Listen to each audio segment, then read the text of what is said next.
And then we have 6 cobras in Zambia. Yeah? 2 we have here today. That's the forest cobra, which we don't find in this area, even not around Lusaka. We have the black-necked spitting cobra, which is very common around here. And there are lots of them, but they're smart and they try to avoid us as much as possible. So that's something that's simply not smart to do. Don't put your hand somewhere where you can't see it.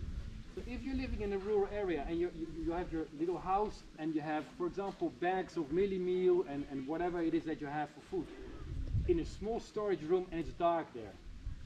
If you have those kind of food items, you attract mice, you attract rats because they love eating that stuff.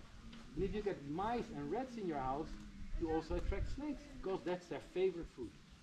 Actually don't spit, they squirt their venom out and that comes at you like a mist of venom. Now, if that lands on your clothes or lands on your arm, on your skin, absolutely no problem. Our skin is fantastic, it protects us from that venom. You have to wash it off, of course, because it's still very dangerous stuff. If you then rub it into a wound, you can still have a problem. But basically on the skin, not a problem. You just have to wash it off. If you get it in the eyes, it immediately starts to burn and slowly will burn away your eye. So this black-necked spitting cobra is indeed black.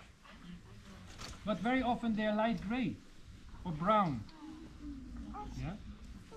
So this snake is one of the snakes that causes a lot of snake bites because it lives almost all over Zambia. And it tends to come very close to our homes. Because this one eats anything it feels it can overpower. Rodents, birds, lizards, other snakes. They also raid chicken coops a lot. They eat the eggs, they eat little chickens, bigger chickens.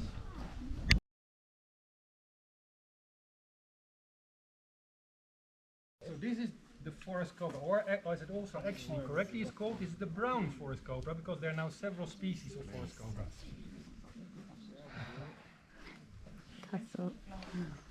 No, this one can't spit. So this one lives in the forest and that's why it was immediately climbing up.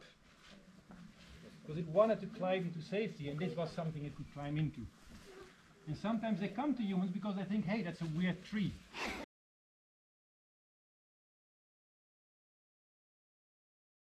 Now, you can see this snake is very shiny, very gleamy.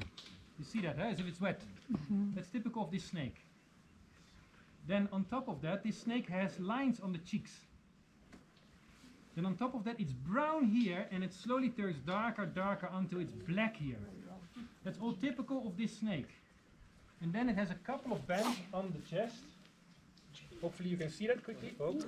It does this to try to deter me. It's like pee-ish kind of, but it's really like a defense mechanism.